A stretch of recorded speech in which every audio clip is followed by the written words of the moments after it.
Galanni waaqayyo wato eessa dhuftan maal ture? Dhagaa ucii irraa dhufne milaashii torbee kaleessaa dhanne achi bulleetti bariituu mana sargiitti baanee gara galuutti otoo deemnu abbaan ishee nu eebbisanii tun baanee deemnu daandii gubbaa irratti kuftee nu harkatti achiin booddee gara daandiitti asfaaltii gajjallaa gara gaditti gaafa kuftee yettoo gara maandisiitti akka rafinnee makiinaatti harka qabannee makiinaan nu fidee dhufe. Gaafa akkana finnee dhumnu ilkaan mulu wal ciniinee akkum du'aatti reenfu finnee dhumnes.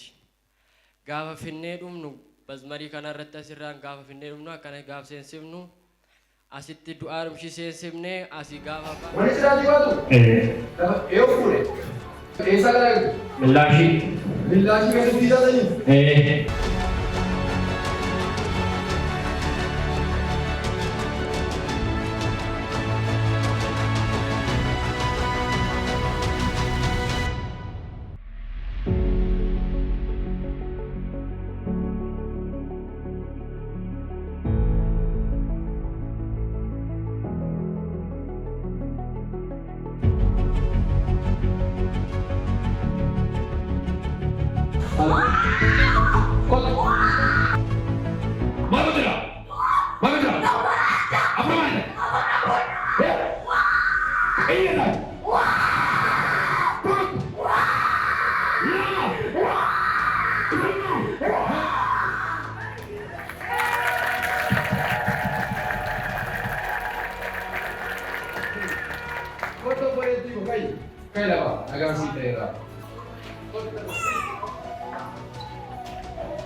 Esa me tiene, no hay que Pero aquí.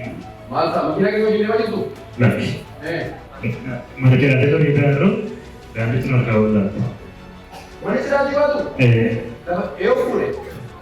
Él no pude. También pude. ¿Ya? ¿Ya?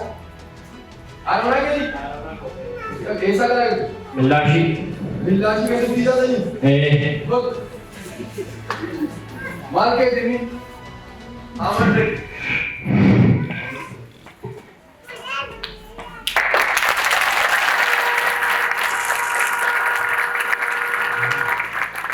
Amma kitani gaela sani tina kise aburich no. Mal ka bura dada. Tal. Mal ka bura dada. Nalu.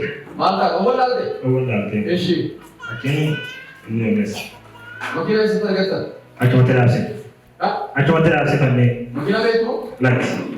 Aqui vou ter cara. Where in abba makina? Aí. What's the name? Wakas al kene sigolchi.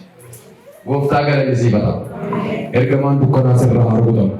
Sirra hargutam. Sirra hargutam. Sirra hargutam. Sindande fayya. Where is he? Esa baile. Bom. Akal kab de lego. Abba kule majiru. Nama nu fayyinu jiran. Shirin abba defi. Amin dubbanne. Bakan dubbi baki. Esh. Ahiga gotare bisu. Upila kirne zirasu. Yerona idare.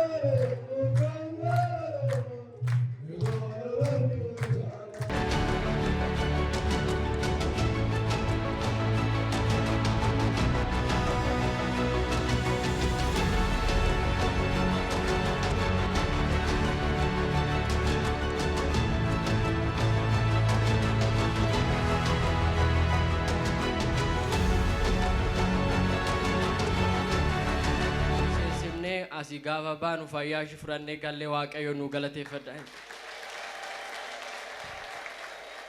Egaa torbanarraa ofii isheen beektu gooftaan Yesuus Kiristoos garuu hidhaa sanarraa hiikee har'a cidhi isaanii cidha gaarii ta'eera. Galateeffadhaa. Harka keessan achi ol kaasaa. Karoora seexanni isin irratti baase maqaa Yesuusiin diigeeraan. Diigeeraan. Diigeera. Diigeera. Maqaa Yesuusiin maatii keessan irraa diigeera.